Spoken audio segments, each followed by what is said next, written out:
Molt bones gent, benvinguts a Evergaming, benvinguts a Clàssics a Fons i avui parlarem d'este mod per a ser de cursa, el Ford Fiesta XR2. Us explico una mica així per damunt la seva història. Mireu, a finals de l'estiu de 1983 es va posar a la venda el Ford Fiesta MK2, la segona sèrie de l'exitós Ford Fiesta, que tothom coneix, segur. Podria semblar només un retoc estètic del frontal, de l'interior i dels laterals, però era algo més, era un canvi més profund, que va anar acompanyat també d'una millora de xassis que era uns centímetres més gran o més llarg que el seu predecessor. Interiorment muntava diferents quadres d'instruments, en els models més baixos la cabina era més simple respecte als models més cars, evidentment, i avui dia també es fa això, ¿vale? La versió esportiva, que és la que veurem al vídeo, o la que veiem al vídeo, es presenta al 1984, amb un kit de carrosseria complet que incloïa defenses més grans, parafangs, llantes, aletins, un petit spoiler posterior i un parell de fars sobre el paratxós davanter. Són els fars típics de XR2 o els fars que esteu veient al vídeo, a la part de davant, ¿vale? Este cotxe muntava un motor de 1.600 centímetres cúbics i 96 cavalls, que era el mateix que muntava l'Escort XR3. La caixa de canvis era el manual de 100 velocitats, que era la mateixa que muntaven els models 1300.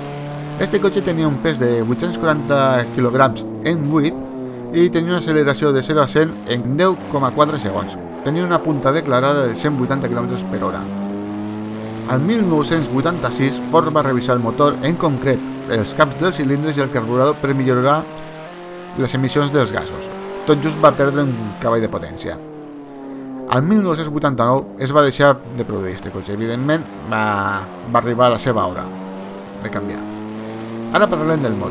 En quant al mod, té un bon modelat, però té les seves contres. L'interior no és molt bo i, a més, si conduïm des de la vista interna, la que es veu el volant, o des del capó, que és la que, només veiem la carretera, només sentirem els efectes de les rodes, el vent i les batxes de la carretera. El motor no el sentirem.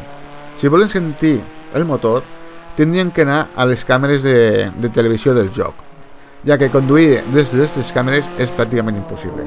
O podem conduir i veure la repetició des d'aquestes càmeres. Llavors sí que sentiríem el motor. A part d'això, troba a faltar la potència, ja que la relació pes-potència que té este cotxe tindria que sortir com un coet, i no és així. Jo de moment no recomano este mod. Este mod, més que res, és per provar, si voleu provar. El tema de relació, canvi, tot això funciona bastant bé. L'agarre, diguéssim, és bo, però el so del motor jo el necessito per conduir. A veure, este problema se podia arreglar buscant a diverses pàgines de mods un arxiu que es diu Soundfix, però no sempre funciona, ¿vale?